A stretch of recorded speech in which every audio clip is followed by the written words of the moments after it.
warahmatullahi wabarakatuh. Selamat sore, salam sejahtera untuk kita bersama.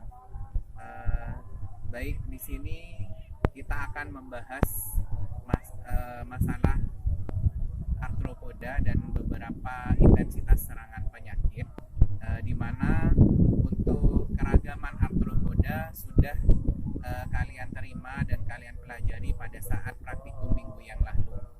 Dan sekarang saatnya kita akan melihat sejauh mana perkembangan dari penyakit, sehingga adik-adik sekalian di rumah dapat mengetahui organisme pengganggu tanaman dari sisi hewan, yaitu serangga atau hama, dan di sisi patogen atau penyebab penyakit.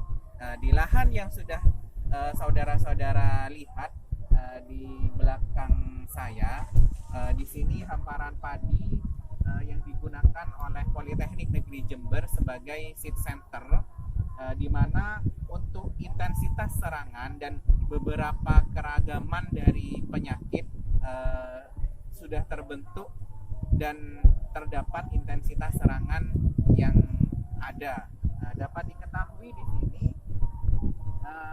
terdapat beberapa penyakit, di mana yang pertama mungkin bisa diidentifikasi di sini adalah penyakit yang disebabkan oleh cendawan dan bakteri. Baik, seperti yang sudah saudara-saudara ketahui, pada hamparan ekosistem padi di belakang saya ini terdapat beberapa ragam dari penyakit itu sendiri. Yang pertama adalah yang disebabkan oleh cendawan, di mana bisa dilihat di sini terdapat penyakit Pyrrhicularia oryzae atau disebut dengan penyakit belas. Kemudian ada beberapa yang disebabkan oleh virus, seperti yang terlihat pada depan saudara, di mana ada Gresistan atau kerdil rumput, di mana kerdil rumput ini terjadi akibat vektor dari serangga, yaitu hama warang hijau. Kemudian ada lagi yang intensitas serangannya cukup tinggi, yaitu terdapat penyebab yang disebabkan oleh bakteri, yaitu Xanthomonas oryzae atau yang disebut dengan penyakit kresek. Di mana ketiga ragam penyakit ini jika ada pada ekosistem tanaman, hamparan tanaman padi, lain halnya dengan arthropoda. Jika arthropoda baik dari sisi predator ataupun hama itu seimbang atau seragam, maka tidak perlu dilakukan suatu teknik pengendalian. Cukup dengan memanfaatkan beberapa ragam predator dan parasitoid, mereka akan terkendali dengan sendirinya jika itu hama. Namun, jikalau seperti yang terlihat di sini terdapat intensitas yang cukup tinggi, katakanlah di sini terdapat lebih dari 50% intensitas serangan, baik dari sisi penyebabnya yaitu bakteri ataupun cendawan.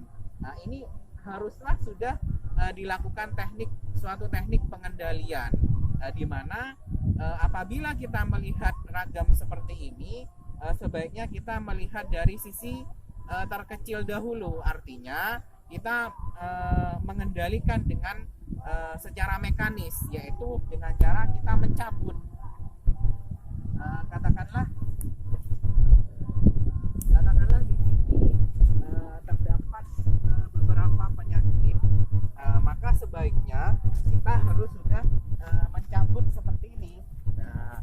Seperti ini, karena di sini sudah terdapat beberapa, ada penyakit belas, kemudian diikuti oleh Xanthomonas oryzae, dan di sini terdapat beberapa ekor wereng hijau dan wereng coklat yang memang sudah tadi berterbangan yang sudah menyerang. Otomatis ini harus sudah dilakukan pengendalian dengan cara mekanis, dan ini tidak boleh dibuang lagi, tetapi harus dijauhkan dari jangkauan tanaman yang ada atau tanaman sehat yang ada, karena di sini agens penyebarannya cukup tinggi karena intensitas air hujan cukup tinggi, kemudian angin itu sangat tinggi juga. Ini menjadi agen penyebar yang sangat tinggi untuk sebaran dari organisme pengganggu tanaman, utamanya adalah dari golongan penyakit. Ini haruslah dipendam atau dibuang jauh-jauh, jangan membuang ke aliran irigasi, maka ya akan terjadi penularan yang cukup tinggi nantinya. Jadi seperti itu ya. Sehingga nantinya kita apabila sudah melihat mengidentifikasi beberapa penyakit, maka alternatif terakhir adalah penggunaan pestisida kimia, di mana kita bisa memanfaatkan atau kita bisa memadukan antara pengendalian dengan menggunakan agensi hayati, kemudian kita padu-padankan dengan pengendalian secara kimia, itu boleh.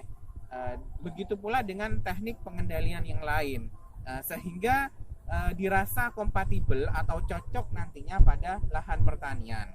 Maka dari sana kita nanti melihat apakah penyakit ini intensitas serangannya sudah berkurang atau tidak pada saat kita sudah melakukan pengendalian penyakit menggunakan pestisida kimia. Jadi nantinya saudara-saudara melihat daerah-daerah kalian terdapat intensitas serangan atau ragam serangan penyakit atau tidak. Jika itu ada, maka kalian harus melaporkan, dan saya ingin melihat rekomendasi pengendalian kalian. Di sini ada rekomendasi secara individu tadi menggunakan cara mekanis, kemudian dipadukan atau dipadu-padankan dengan dua teknik pengendalian yang lain. Mungkin itu saja nantinya yang akan kalian lihat. Terima kasih.